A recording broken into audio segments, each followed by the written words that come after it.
All right. Thank you for coming to my little mini collection. And I'm going to be presenting uh, a series exploring the power relationship between humanity and horses uh, since pretty much ancient times. Um, so, my name's Mike Mohiban, and let's get into it. So, I'm going to start with some statues from 3000 BCE.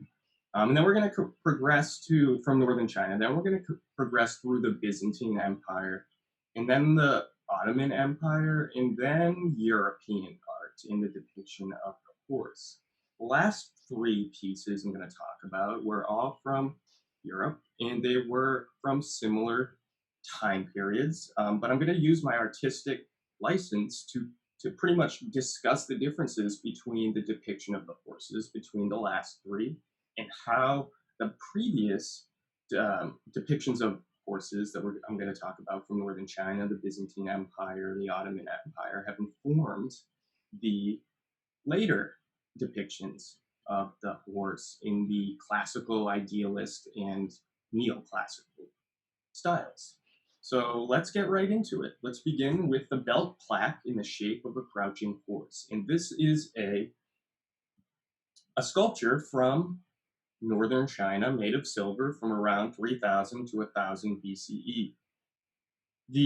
And it was used as an equine adornment, which is an interesting thing to note. So they essentially used this as kind of a trinket to kind of display a horse for them to appreciate.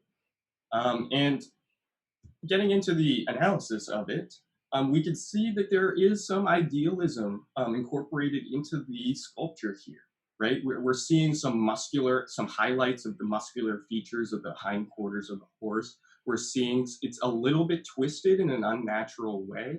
We're also seeing that same type of idealism in the head. I know this is a very old piece, but it's reminiscent of this of ancient sculpture style, right? Where it kind of resembles Egyptian glyphs a little bit in the depiction of the eyes here. Kind of looks a little Egyptian, as well as some of the mouth features kind of look a little bit Egyptian, which I think is interesting because this is northern China, right? So the influence of art from around the world is I'm not familiar with the influence of Egyptian art on northern China, but I wouldn't discount that this could be related to that. And I think it's important to note here that this shows the appreciation of horses began thousands of years ago. And I'm making that deduction because they're making art depicting a horse. So usually when you make art of things that you appreciate or that are important to you. So the fact that this adornment was made in ancient times of the horse just goes to reinforce how important horses were for beginning to become in ancient times, which is another interesting thing to note. Remember, civilizations at the time weren't vastly wealthy. So to make something like this meant that you must have very much so appreciated it and it was important to your lifestyle. So I think that's important to note. Way back in 3000 BCE, horses already began to emerge as becoming very important to civilization. And we're going to explore how that importance has changed throughout time. So let's move forward now onto the Equestrian Statuette of Charlemagne. And Charlemagne was a very powerful leader of Rome in around 800 AD. And this statuette is a depiction from the 9th century AD, or somewhere around the 800s AD. I chose this because I think it does a wonderful job of showing the stylistic evolution between the last piece I showed you from BCE to AD. So over the span of around 1800 years, what we're seeing is the evolution of style throughout that time. And we do see the introduction of classical elements, and we're beginning to see idealism incorporated into art in a different way. So we can see here that This is reminiscent of the pediment statues on the Parthenon, for example, but the dress of Charlemagne, or what he's wearing, is idealized to quite an extreme extent. If you are wearing a robe, it might fold once or twice, but it's not going to fold like 60 times like that. And that was a common theme present in classical works all throughout ancient Greece and Rome. And I think we're seeing kind of why, because it highlights kind of the idealized version of what you're trying to depict, the awe-inspiring just beauty of the rider on the horse. And we're seeing the horse being highlighted as beautiful because it just take a look at its hair. Its hair is very voluptuous, which I'd argue didn't actually look that voluptuous. It looks like somebody sprayed hairspray onto the horse's hair to make it, to give it volume, or to make it seem as if both Charlemagne and the horse are moving, right? So like the momentum gets the hair moving, gets the hair flowing. On top of that, we're beginning to see some muscular accentuation of horses, which is another point towards idealism in what would later become classical arts, the classical art style. And another thing to note here is that the horse is depicted with a hoof up, intending to give the statuette a sense of life or movement, which is important because Charlemagne did things on the horse. He was moving around. He wasn't stationary. He was going places. He conquering different territories. And what this shows is the beginning, the true beginning of the power, what I call the power relationship between powerful humans and leaders and horses. Generally, to depict a leader as powerful in art, you would use the horse. And what has become a theme in art, and I'll talk about later, is you'll specifically use the white horse, which is an interesting thing to note, and I'm going to talk about that on my last few pieces. So moving forward, actually, I just have one more thing to say about this. This is the Byzantine Empire. This was created in the Byzantine Empire, where horses were really began to be widely used throughout early civilization. The Byzantine Empire was really good with horses. They loved horses. They had such an appreciation towards horses. And some of their earliest art of horses actually comes from the Byzantine Empire, like we talked about. And it just, again, goes on to reiterate the power relationship between humans and horses, because the Byzantine Empire was quite large and horses enabled that to function, or enabled that to exist, essentially. So moving on now, I really, really like this painting. It's not really so much of a painting as I would call it an illustration, but it is, so it's from the tale of Khusrau and Shirin, and it's composed by the Persian poet Hatifi and illustrated by Susi in 1498. And it is a depiction of life in the Ottoman Empire. I think it's really interesting because it incorporated elements of realism without actually being a realist piece. As you could tell, it's not a realist piece. There's no three-dimensionality, there's no perspective, there's no lighting, there's really no shadows, but it is a lot more captivating than just a two-dimensional photo. And I think that has to do with the depictions of the people in the illustration. So what's important to note here is that every single human depicted in the illustration, except for one, is riding a horse. All of the humans or people on the horses are wearing pretty intricate dresses, right? Two layers, hats. It looks like they have some facial hair, they have some weapons, and it looks like they are hunting, and they might be competing for a hunt, which is why we're seeing a human down on the ground about to be trampled and speared by what looks like competitors. So what I think and what I find really interesting with this is the depiction of everyday life in the Ottoman Empire and how prolific horses were within that everyday life. Everyone, even though they're stationary, is riding a horse. They don't need to be riding a horse, but they're riding a horse because they can, because they have the power to ride the horse. right?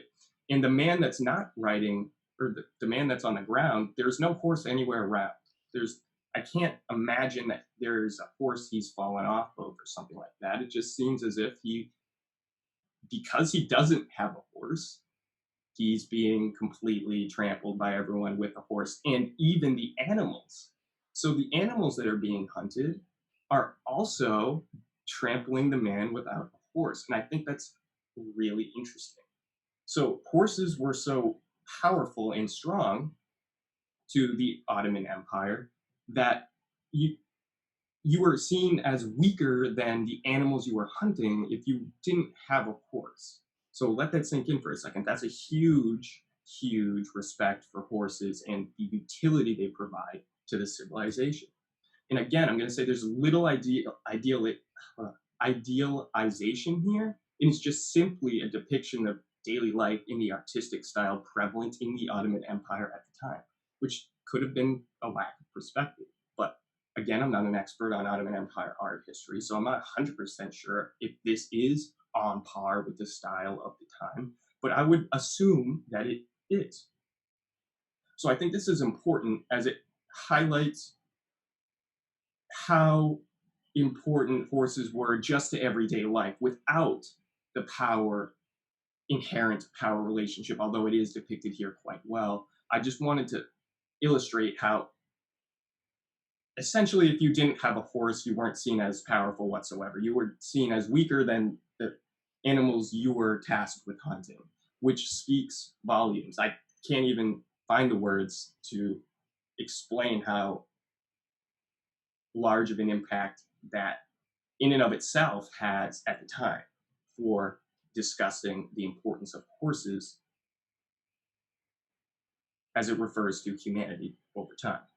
So now we're going to fast forward 100, 200 years, and I want to talk about a dune landscape. And this painting is by Willem Boudewijn the Younger. I definitely botched that name, but it's okay. And it was painted in the 1660s, and it's a wonderful example of Impressionism. So Impressionism is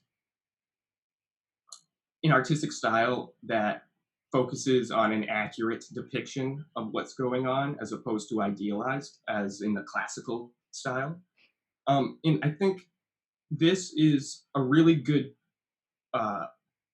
piece of art because it highlights one of the first or not highlights the first appearance, but it highlights the importance of the white horse.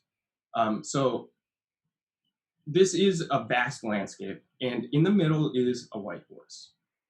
There are clouds around, obstructing maybe some lighting, but still, regardless, we're seeing some shadows on the horse. Ding, ding, idealism, right? We're seeing idealistic elements being incorporated, purposefully or not, into depictions of horses, right? There are other animals here, like the human, but there's no shadows being depicted on him. So it's the focus clearly of this painting is the horse, and the horse against the background. So I want to point out here that leading up to the horse is a trail. Beyond the horse is a field without any remnants of a path or trail for the human and the horse to progress on. And I think this was done on purpose. And I also think it's a really, essentially, it's an important depiction of the possibility of what is now possible when you have a horse to help you.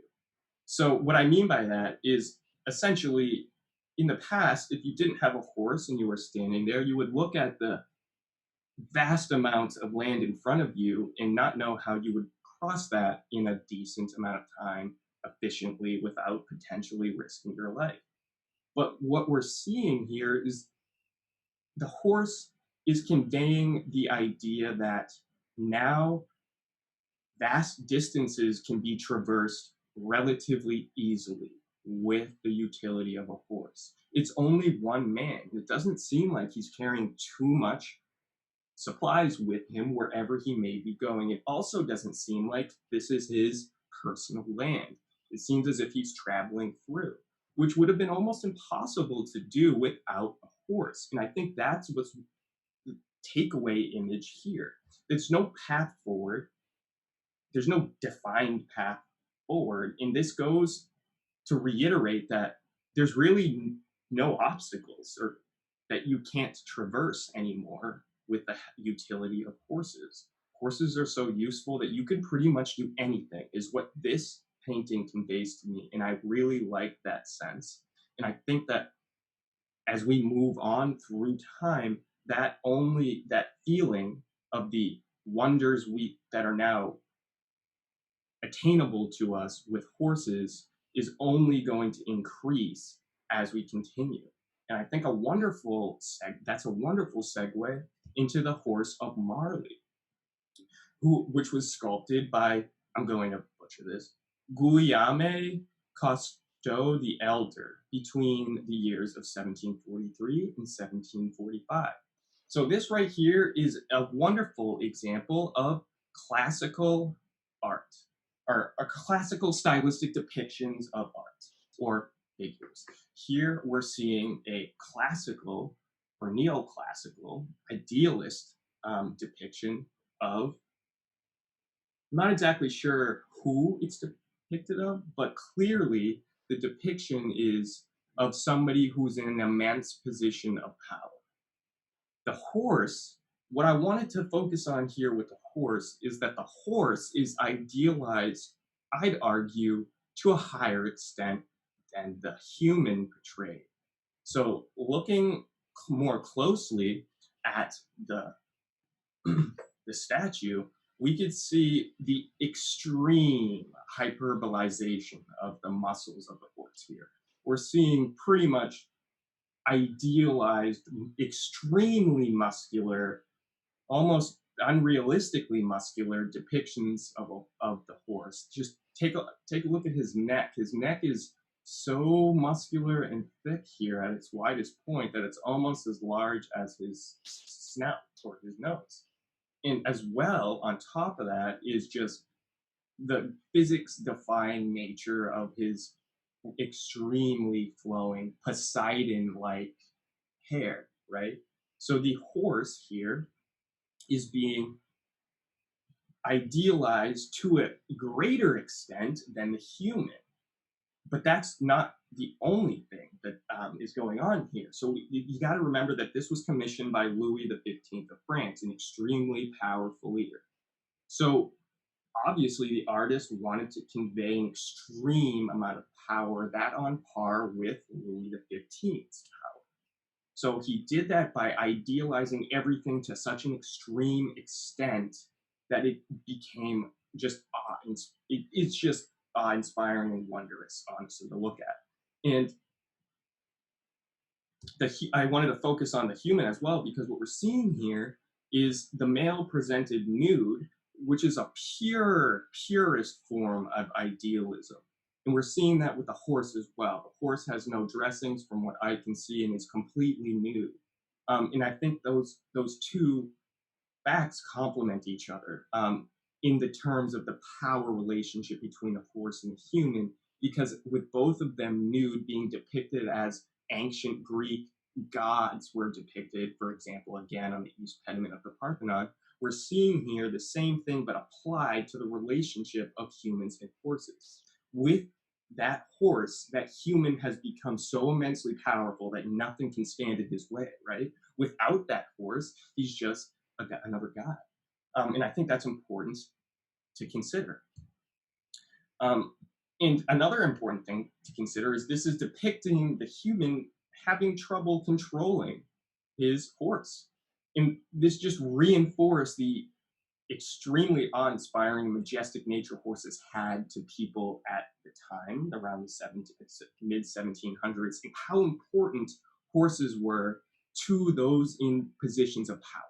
So those who had powerful positions almost certainly and always had horses to convey that or their power.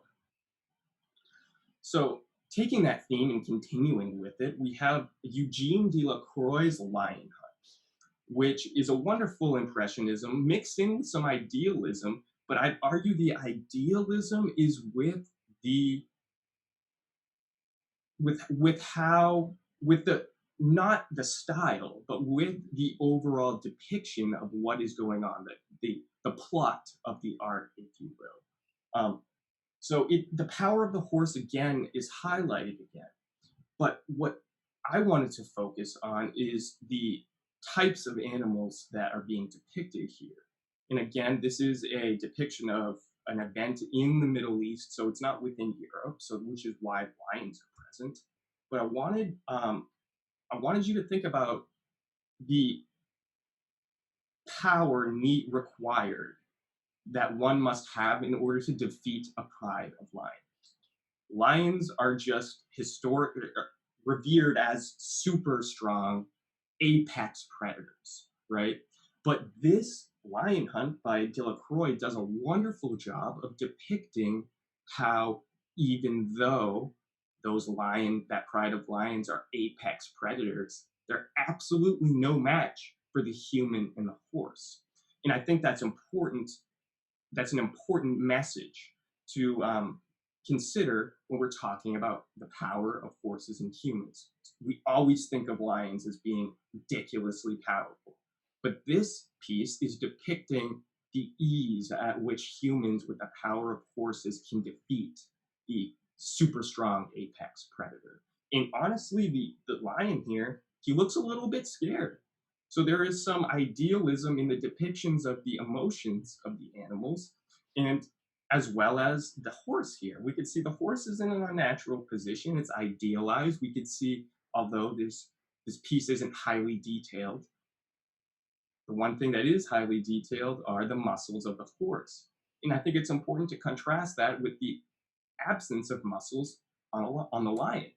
So you could kind of see kind of like his leg, his knee, I guess you could say. But there's almost no muscular nature of any of the animals except for the horse, which again is exemplified in the horse that has been strucken down by a lion. But still, the rider of that horse is getting ready to spear the lion, right? So like with the horse, there's the word impossible does not exist. The amount of power you have is unlimited. That's what this piece is conveying to me.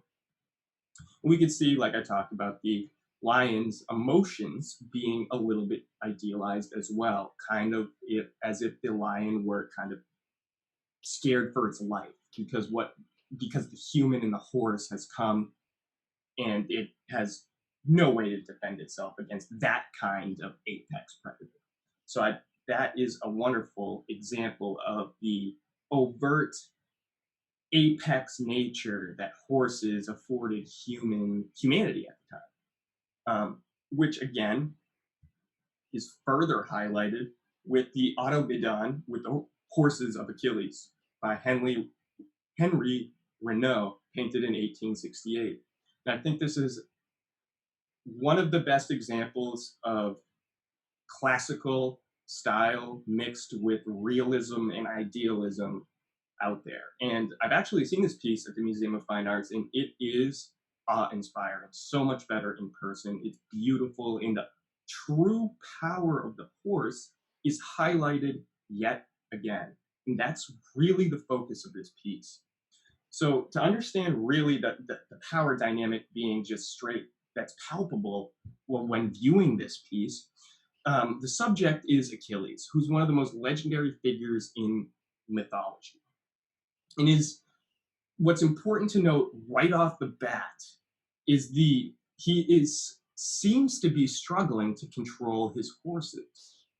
So one of the most powerful figures in mythology is being depicted as almost struggling, to control his horses. That's how powerful they are.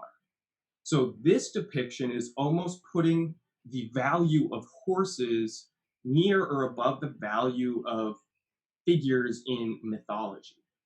Those figures were so powerful that they led humanity to where they are today, that the horse also led humanity to where it is today, specifically after the Ottoman Empire.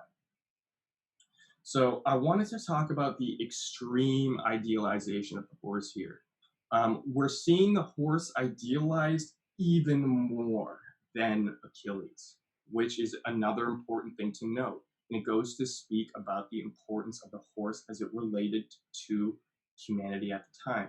The horse is unnaturally muscular.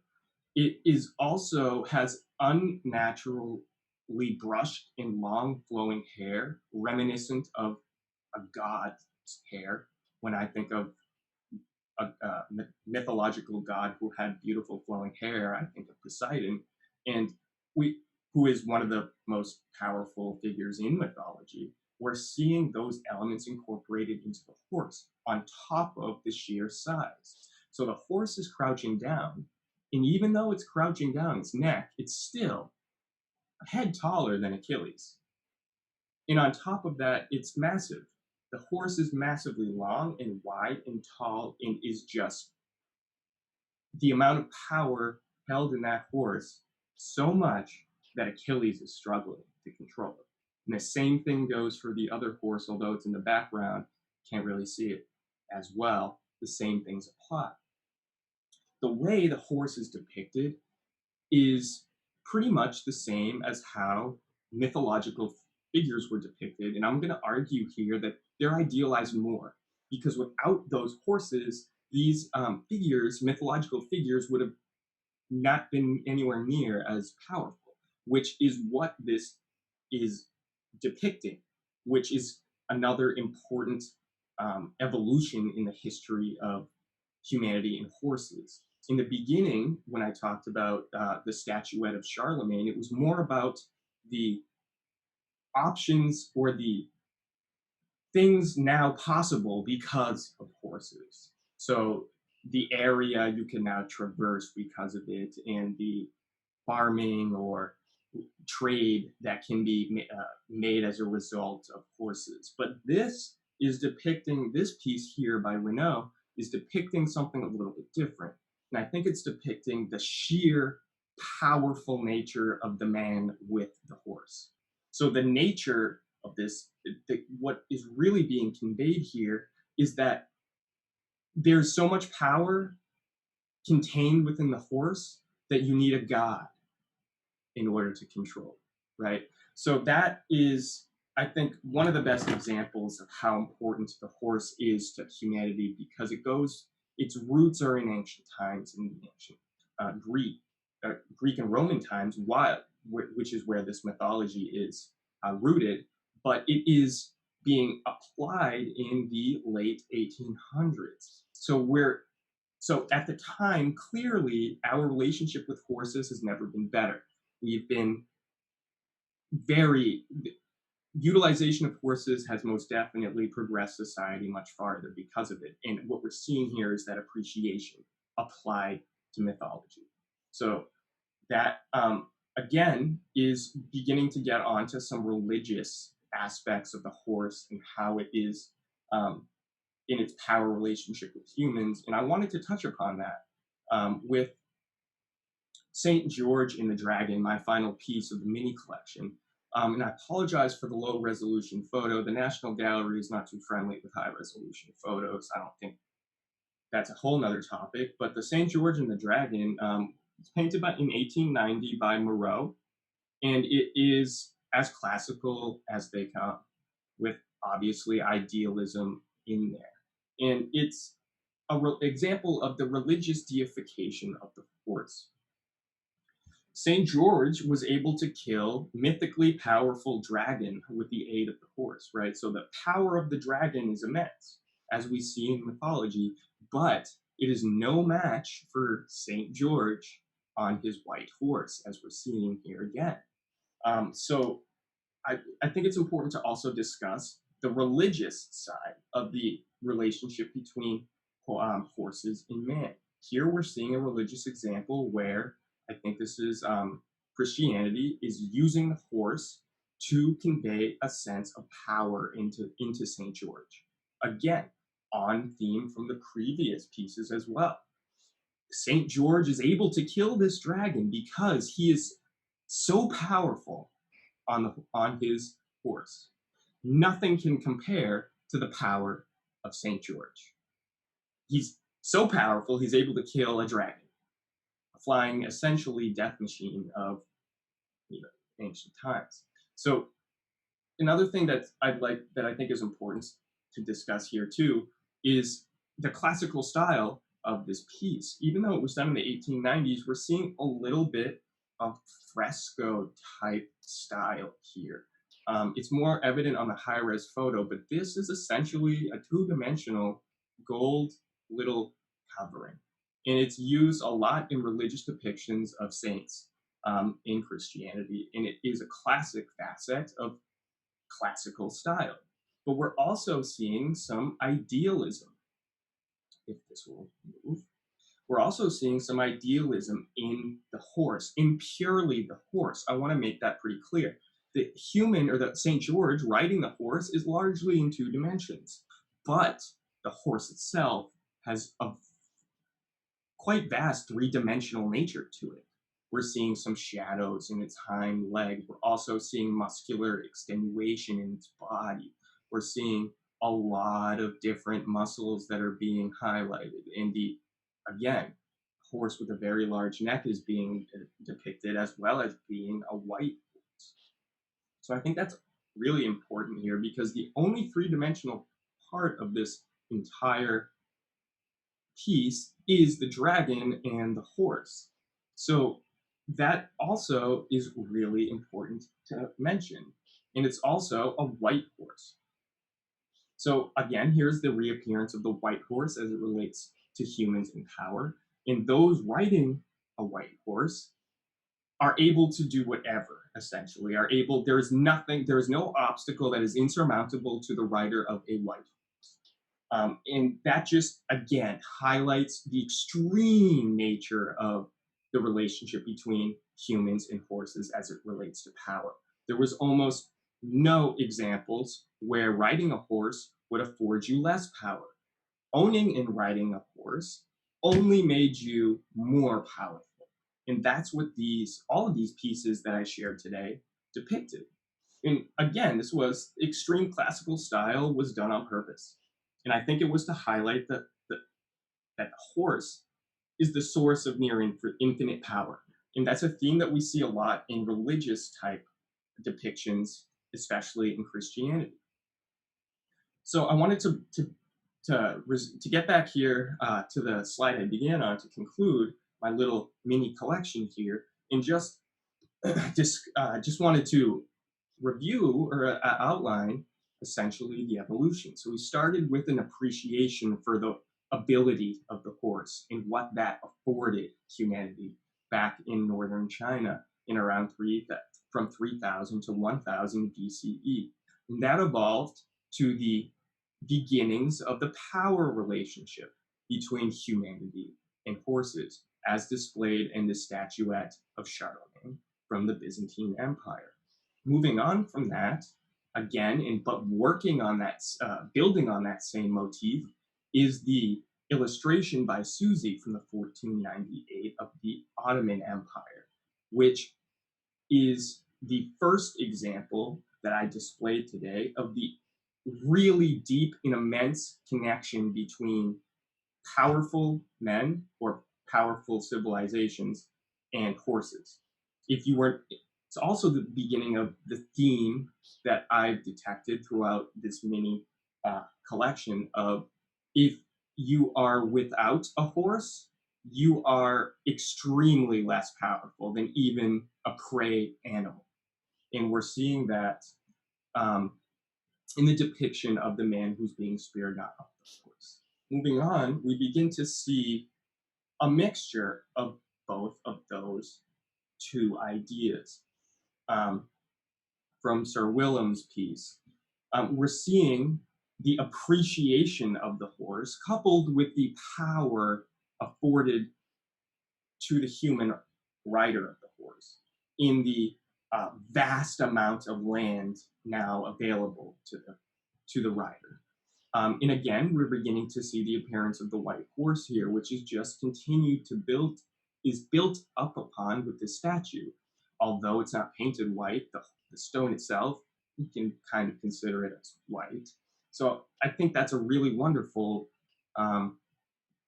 place that, not wonderful place, but wonderful idea that the sculptured horse is also depicted as the white horse. And I wanted to make that, I think, pretty clear because it's a very common artistical motif in style that we do see a lot. And finally, moving on to the last three pieces, what we're seeing here is the expression of how deep the power relationship between humans and horses are. Kind of almost at a deification level here with the Achilles painting, as well as the religious portion of that relationship between powerful humans and horses. So with that, that concludes my mini collection. I hope you enjoyed it, and thank you for paying attention.